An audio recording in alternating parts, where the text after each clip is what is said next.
Увеличивается количество граждански активных верующих людей.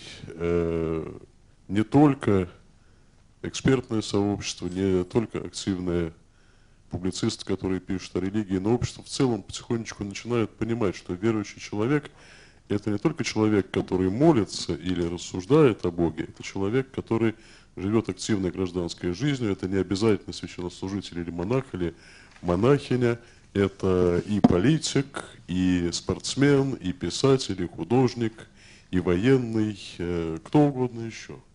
Это человек, который, как мирянин, живет в той или иной сфере жизни государства и работает в этой сфере, в той или иной сфере жизни общества и работает в этой сфере, и при этом старается в своей профессиональной или творческой или иной деятельности, в своей мысли отражать те нравственные ценности, которые связаны с его верой.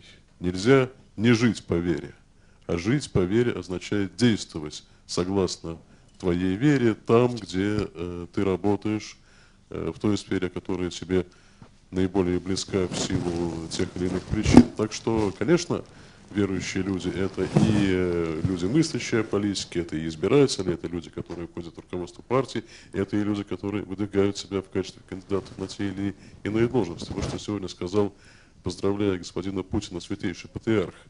Мощная поддержка, оказанная вам большинством российских избирателей, среди которых архиереи, пастыри и многие верные чада Русской Православной Церкви, вновь засвидетельствовала отношение к вам как к национальному лидеру. И было сказано также следующее. Большую роль в вашем нынешнем успехе сыграло представленное вами видение будущего страны путей разрешения проблем, стоящих перед ней в непростом современном мире.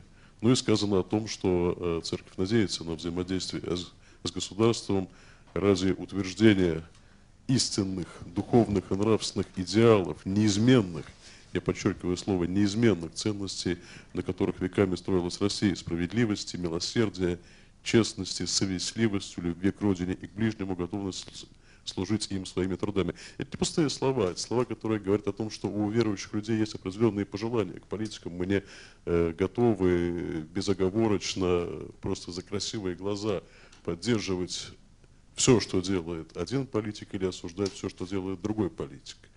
И, конечно, среди верующих людей есть разные политические предпочтения. Церковь открыта для всех. Нужно в очередной раз понимать всем, кто входит в нашу политическую элиту, что церковь будет общаться с самыми разными партиями, с самыми разными слоями нашего общества, в том числе критически настроенными, и с иностранными посольствами, и с народами, которые составляют нашу церковь практически не в меньшей степени, чем российский народ, но который находится за пределами России. Это и украинцы, и белорусы, и молдаване, и многие другие жители стран Центральной Азии.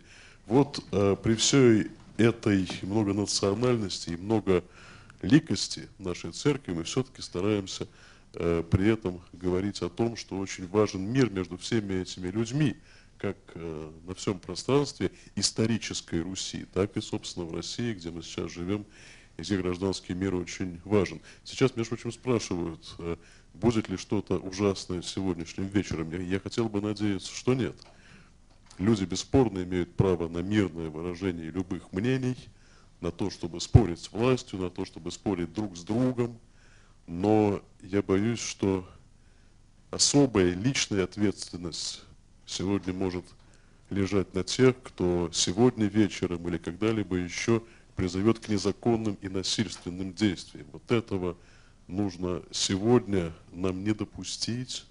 Очень важно, чтобы любые попытки призвать к насилию, к нарушению закона, к революции, к хаосу, за которым всегда следует диктатура, как мы прекрасно с вами знаем. Любые вот такого рода попытки были осуждены всем обществом. Нужно уметь проигрывать, нужно уметь вести диалог с властью, пусть это критический диалог, но именно диалог нам нужен, а не революция и не хаос.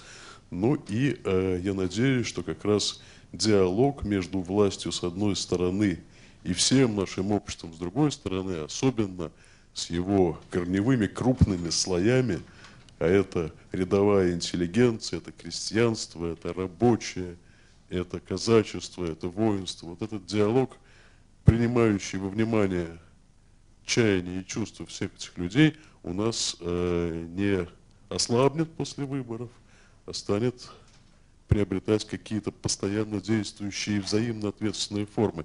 Диалог между властью и обществом не должен быть просто диалогом слушающего и говорящего. Это должен быть диалог людей, которые взаимно принимают во внимание позиции друг друга и вырабатывают новые решения, меняясь при этом. Я надеюсь, что такой диалог у нас развернется, и что прекрасный, отражающий волю народа итог выборов одновременно не станет поводом ни для какого триумфализма, а станет поводом для серьезной внутренней работы в рамках всего нашего общества и в рамках нашего государства. Легкими ближайшие годы не будут, и мы это прекрасно с вами знаем. Россию вряд ли оставят в покое те внешние силы, которые хотели бы ее подчинить сторонней воле. Ситуация в экономике, в социальной сфере и в стране, и в мире тоже не обещает быть безоблачной. И для того, чтобы имеющиеся проблемы разрешить, нужно действительно все время поддерживать механизмы обратной связи между властью и обществом. И эти механизмы должны быть не просто волюнтаристски построенными, а предполагающими ответственность всех перед всеми, общую ответственность за будущее страны.